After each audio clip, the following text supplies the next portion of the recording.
It's Jaime, JR. How you doing today? Hey, good morning. How are you, Jay? Jaime, doing well. Okay, beautiful. You are the legislative correspondent. Okay, you want to tell us a little bit about that? Right. So my role is part of the team making sure that all of the correspondence between constituents and the legislative office are handled appropriately. So what does that mean? I am from the district. I'm from right around the parade grounds, about a couple blocks away. And my job is just to make sure that when constituents have an issue with any sort of policy matter that is taking place on the national stage, that they are informed about what the Congresswoman's position is, and to make sure that the Congresswoman's legislative achievements and actions and agenda are in front of every constituent that is concerned. Wow. Jay, that's great. Once again, you're getting a chance to see the makeup of the people that are representing us, what the team looks like, who are representing us, and how informed they are. So I'm going to pose a question to both you and Kendall. There is so much divide in our country right now. How important is the presidential elections in November? I think our lives depend on it.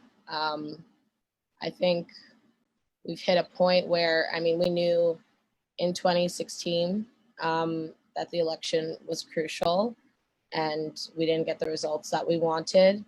And I think now that we've experienced almost 4 years in this administration, that the power of the vote matters more than ever because, lives are at stake. We've seen so many people die at the hands of this administration, and we're talking well before the terrible response to coronavirus. And so I think that if this pandemic hasn't motivated people to make a change, I'm not sure what will. Exactly. It's become something of a truism to say that every election is going to be the most important election of our lives. And considering the amount of power that the presidency holds, that is only increasingly true. And especially now when we've seen how much damage has been done to American institutions in the last 3.5 years, it's concerning to me to think what would happen if 4 more years of the Trump administration was allowed to continue. And if you look at the Department of Justice, if you look at what's happened to the EPA, if you look at what's happened to the CFPB, the Trump administration has shown that poor leadership trickles down throughout the entire apparatus of government, and every single part of our state is going to be corrupted in some way. And that is genuinely, genuinely scary. And what we saw in Lafayette Square during the recent protests is even more concerning because we're getting to the point that if we can't impeachment, if we can't guarantee that the Department of Justice is going to conduct appropriate oversight, then there is really nothing stopping him from slipping into an authoritarian regime. So it is definitely very concerning.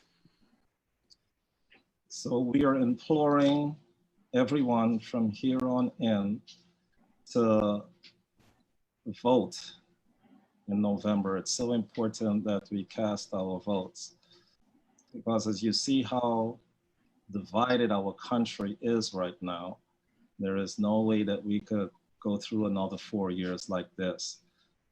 We have great leadership from the bottom up. Now we got to get the leadership from the top. Kendall. Yes. I'm going to ask you guys to stick around a little bit as we are talking about the climate in our country. There is so much systemic racism going on.